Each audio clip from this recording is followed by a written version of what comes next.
The Deeproot forest sprawled in every direction, a dense and ancient landscape where nature's secrets lay hidden beneath veils of mist. Towering trees, thick with age, rose high above, their branches knitting together to form a leafy canopy that allowed only fractured light to break through, creating patches of shadow and illumination across the forest floor. Beneath this canopy, the world felt cloistered and timeless, as if untouched by the passage of ages. Roots snaked and twisted underfoot, winding through the soft soil like veins, carrying the lifeblood of the forest. Moving quietly, Kalen, a young druid, walked with the ease of someone who had spent a lifetime amid these woods. His girt-skin robes, adorned with feathers in vibrant hues of orange, green, and yellow, blended with the surrounding foliage, marking him as both a part of and apart from the forest. His steps were light, mindful, and his gaze traveled over the forest with a quiet reverence, as though absorbing every whisper, every breath of the ancient trees. He was not merely walking, he was engaging in a silent dialogue with the land. "This part of the Deeproot," he murmured, a trace of excitement woven into his voice, his words barely louder than a breath. He stopped, closing his eyes as he allowed himself to become attuned to the forest's subtle symphony, the rustling of leaves, the distant hum of life hidden among the branches, the gentle sway of trees as the breeze wove its way through them. His face softened, reflecting a deep, almost meditative tranquility as he connected with the heartbeat of this place. "I could never activate it before," he whispered, as if to the forest. He reached out to touch a tree, his fingertips brushing its rough bark. A faint pulse of energy emanated from within the trunk, warm and alive. Kalen's expression grew serene, and he inhaled deeply, drawing in the scent of moss and earth, feeling a harmonious connection that seemed to settle his soul. This place, once distant and quiet, now felt accessible, its secrets inviting him closer.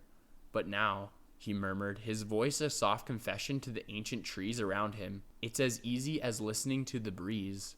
A gentle gust stirred the forest, lifting his hood's feathers, which danced in the wind like small, colorful flames. The breeze carried a sense of welcome, a silent acknowledgement of his presence, as if the forest itself was answering his touch. Kalen smiled and resumed his walk, feeling the rhythm of nature in each step, an ancient cadence that guided his journey deeper into the woods. "The rhythmic walk of iteration's seed," he intoned, his words rhythmic and solemn, as if he were reciting a mantra passed down through generations. As he walked, his steps grew more purposeful, matching the silent tempo of life around him. Then he stopped, catching sight of a faint shimmer ahead. He moved closer, his eyes widening with awe as he approached a holographic dome encasing a small patch of rare ferns. The dome glimmered with an ethereal light, different from anything else in the forest. Within it, the plants thrived, untouched by time or decay, as though held in a moment outside the reach of natural laws. "An isolated patch," he whispered. His words were barely audible as he reached out, his fingers tracing the edge of the dome.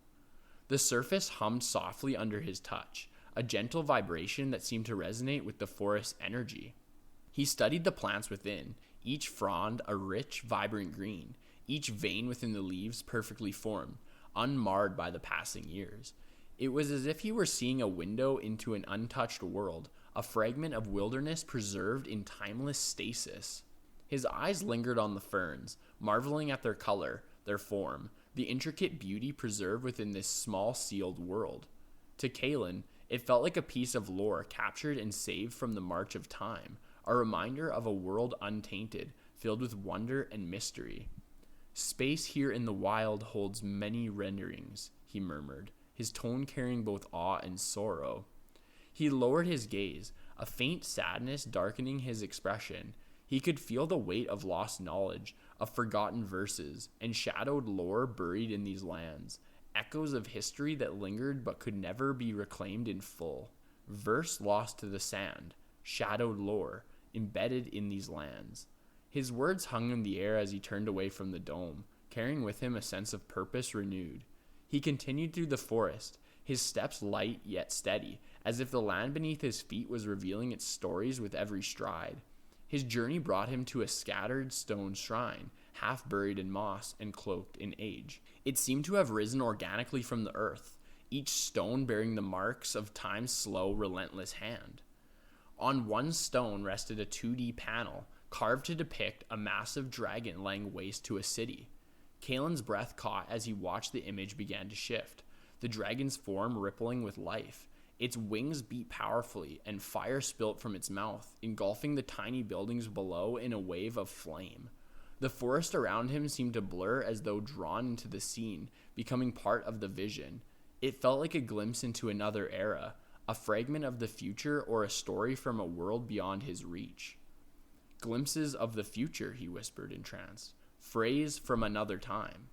He watched in awe as the animated dragon roared, its voice silent and powerful, its presence an echo from a distant age. He could feel its might, its fury, its untamed essence as it burned through the city, a vision of destruction and renewal, as if foreshadowing events yet to come. The will to bloom, come to cast its light on the rendered hills, he murmured thoughtfully. Leaving the shrine behind, Kalen continued through the forest. The air felt thick with magic, as though the ancient spells of the woods had awakened in response to his passage. Small creatures popped up from the earth, centroid beings with wide, curious eyes and soft, rounded forms. They watched him with a quiet, tentative interest, studying his gait and movements as though recognizing something familiar and distant. He smiled, nodding in acknowledgement as he approached a grand aspen tree with thick, blocky branches. The leaves sparkled like emeralds, each one catching the gentle sunlight and turning it into a dance of green light that filled the air around him. Time will fill all moments, he whispered.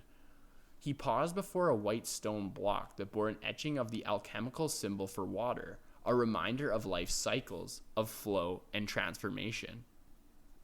Atop the stone, a shadowy creature lay curled, confined within its own small shifting biome, its form half visible, blending into the mist. Kalen observed it with quiet fascination, sensing the life contained within this limited miniature world.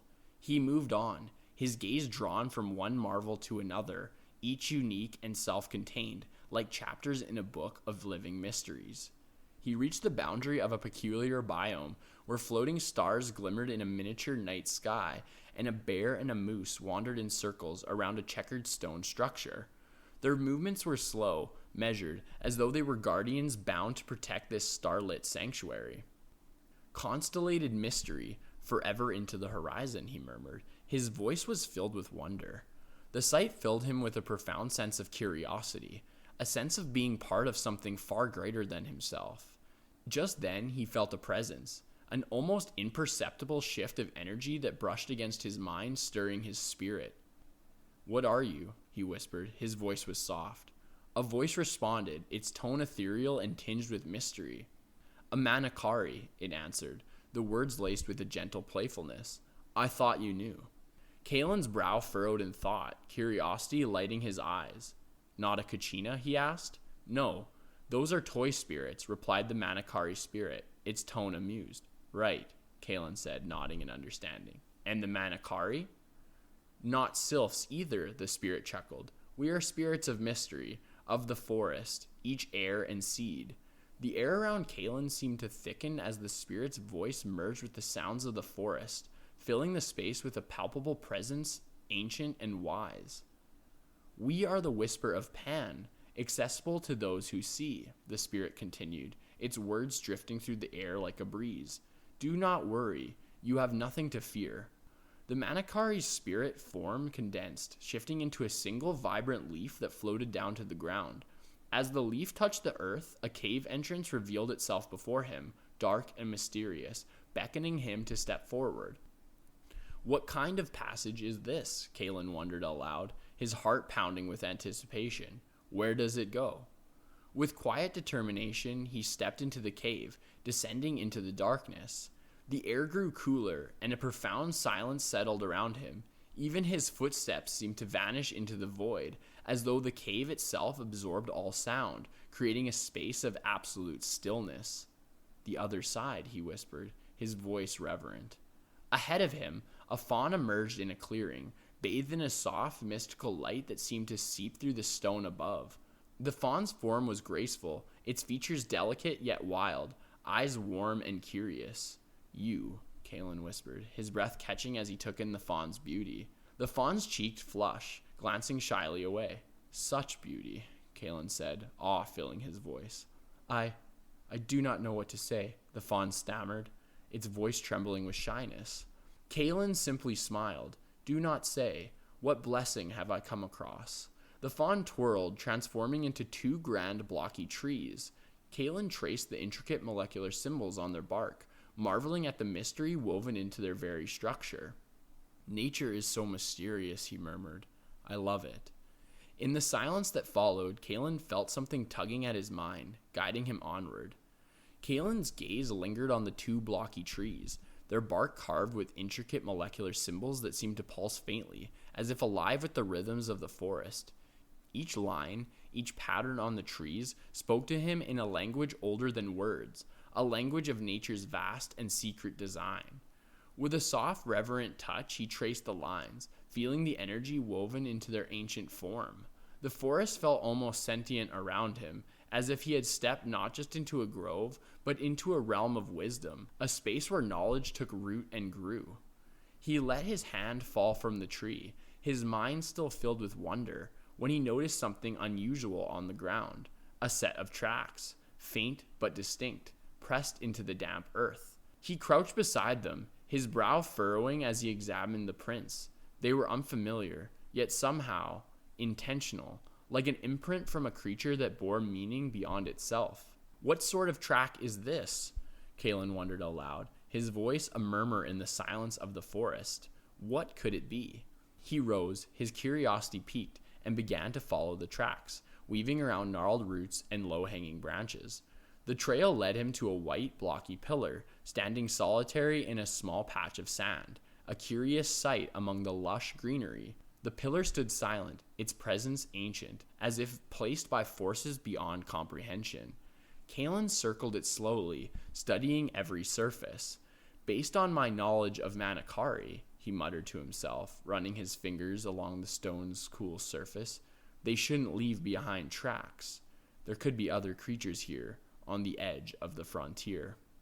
The idea filled him with excitement, a thrill at the possibility of discovering something new. With a sense of reverence, he lifted his voice, his words almost a chant, as if calling out to the spirit of the place. "Oh, speak the word," he intoned, his voice carrying through the silent air. In answer, a figure emerged from the shadows, a quadruped creature, its body formed from pale white stone. Each movement was slow, weighted with age and wisdom. The creature growled softly, a low rumble that reverberated through the ground beneath Kalen's feet. Its eyes bore a sorrowful expression as it approached him. With a weary tilt of its head, it revealed a shard-like artifact embedded into its torso, a crystalline form that pulsed faintly, as if with each beat it brought both life and pain to the creature. Kalen's heart ached at the sight. He could sense the creature's distress, the silent suffering it endured as it carried this strange shard within. "Monster of imagination," he murmured, his voice gentle with empathy. "You are in pain." The creature's breathing slowed, and its eyes softened as though sensing the kindness in his tone. Kalen took a step closer, his movements unthreatening, trying to reassure the creature. Its stony skin twitched as he extended his hand, but it remained still, watching him with a quiet trust as if understanding that he meant to help. "Well," Kalen said softly, "let me help you." He reached out, his hand steady as he placed it upon the creature's cool, rough skin. He could feel the faint hum of the shard within, an electric pulse that seemed to mirror the creature's heart. With gentle practiced fingers, he wrapped his hand around the etheric crystal and pulled, applying a slow, steady pressure. The creature tensed, a low whimper escaping its throat, but it didn't resist, allowing him to draw the shard free. The shard emerged, catching the filtered light in a cascade of colors, emerald, violet, cerulean, all shifting and refracting within its depths. Kalen held it in his palm, feeling its warmth, its strange weight as if it held memories of countless ages within. The creature let out a soft, relieved sigh, its entire body relaxing as if a great burden had been lifted. It took a step back, lowering its head to graze on the vines that draped over a nearby stone pillar, its previous tension now replaced with peaceful contentment. Kalen examined the shard, his mind swirling with questions. "Now, what are you?" he whispered, studying the crystal with a mixture of fascination and trepidation. It felt alive, as if it held stories, secrets, fragments of something powerful and ancient. He turned the shard over in his hand, marveling at the intricate patterns that ran along its surface, like veins carrying an unknown energy through its crystalline structure. The realization struck him like a bolt of lightning, a sudden unbidden thought. Could this be... No. How could it have gotten to this place? He looked up, his gaze distant, as though searching the forest for answers. The thought gnawed at him, a persistent sense that the shard was not meant to be here, that it belonged to a different realm. The Avarais, he whispered, the word carrying a weight that seemed to echo in the stillness around him. He stared at the crystal, his mind awash with possibilities, with the sheer mystery of it all. Beside him, the creature grazed peacefully, oblivious to the shard's significance, content in its own simple existence now that the painful fragment had been removed. Kalen glanced at the creature, a faint smile touching his lips as he felt a kinship with it, both of them wanderers in the vast unknown, searching for pieces of a story they might never fully understand. He took a deep breath, allowing the mystery to settle within him, knowing it was a question that would remain unanswered for now. He tucked the shard into his pouch, feeling its warmth close to him, a piece of a larger puzzle that he would one day explore. Mystery, he thought, was not meant to be solved in one sitting. It was a journey, a path to be walked with patience and wonder, step by step, moment by moment. Mystery has only begun to reveal its reflection.